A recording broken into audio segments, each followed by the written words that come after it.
Hi there, friends and neighbors. I first want to thank you for watching another video. And then what I want to do is talk to you today about crossover points in frequency settings. So there's like three things that I want to do. There's three main things that I think are important when it comes to understanding crossover settings. Okay, I get a lot of questions about folks that don't know where to put their crossovers. They don't know where to set the crossover. So I'm going to talk about that today. The first thing that's important when it comes to understanding where to put your crossovers is to know your speaker's frequency range. Because if you understand your speaker's frequency range, it's going to give you an indication of where you can safely set your crossover point to. Now let's look at my speaker's frequency range. My front speakers are able to go as low as 26 hertz and they go as high as 40 kilohertz.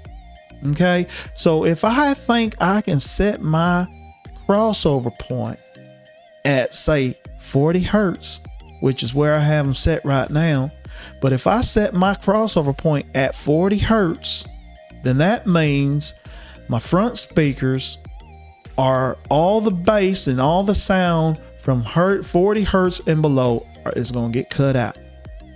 It's going to get cut out. Now, one thing if you got to understand that is if you set your crossover point too low and your speakers can't handle it, then you're going to introduce distortion into your system. You can damage your speakers. Okay, but here's another thing that you got to understand. If you set your crossover points too high, then you just might create a dip or low point in the frequency coverage of your overall system. It all depends on how well your subwoofers cover the upper end of that frequency range, which brings me up to my next point. Understand the relationship between your front speakers and your subwoofers. Whichever point is set, the front speakers will take from that point on up. Your subwoofers will take from that point on down. So like I said before, my speakers are set at 40 hertz. So my front speakers are going to take from 40 hertz all the way up to 40 kilohertz. My subwoofers are going to take from 40 hertz all the way down to 12 hertz. Now that's deep, baby. That's deep. Those speakers get real deep. 12 hertz, you can't even hear 12 hertz, but that's going to get all the way down to the bottom, baby, in the basement, baby. It's going to get all the way down there. Now, if your front speakers can produce the 60 to 80 hertz range better than your subwoofers, let's just say your subs have a dip. Not all subwoofers are completely flat. I mean, that's the ideal. You want to get a flat response all the way across the board, but room acoustics can throw that off. There's so many different things. The subwoofer, the box, the tuning, the EQ. There's so many different things that can throw your subwoofer off. Okay. So let's say you have a dip around 60 hertz and your front speakers can cover that 60 to 80 hertz range a little better than your subwoofers can.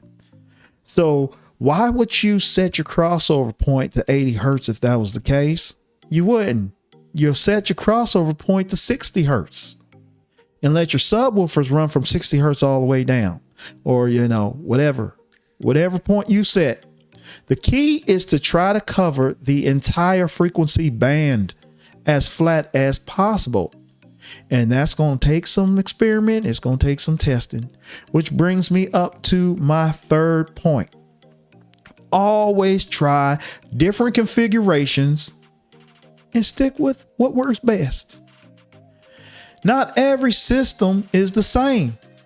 You cannot apply cookie cutter ideas to every system. What works for my system may not work for your system. What works best for your system may not work for my system. Everybody's system, there's so many variations. You can have a different amp. You can have the same speakers I got with a different amp. Your room is going to be different. The acoustics in your room is different. The EQ, and there's so many different things that's going to throw off the sound. So you have to find what works best for your system and you stick with it. Okay. Now, what I do to test my crossover points is I put on some content, turn the system way up, louder than what I normally listen to. I normally listen to music around -20, -15. So I'm going to turn my system up to about -10, baby. That's real loud. -10 is real loud on my system. So I'm going to turn some content up to about -10 and I'm going to listen to it. I'm going to listen to it and I'm going to see if there's any distortion. If I don't hear any distortion and it sounds clean, then I'm going to watch it. I'm going to take a physical look at those speakers. If they look like they're working too hard, if they're flexing and the woofers are really look like they're going to jump out their bones, then you got your frequency range too low. You're cutting too low, and then you need to cut a little higher. So if you're cutting too low, then you need to raise it up, cut a little higher, then it's going to work a little better. Now, if everything checks out, if it sounds good, looks good, and it's working real well at that high volume, then you know everything below that is going to work perfectly. Smoother than butter, baby. Smoother than butter. And that is all that I have for you, baby.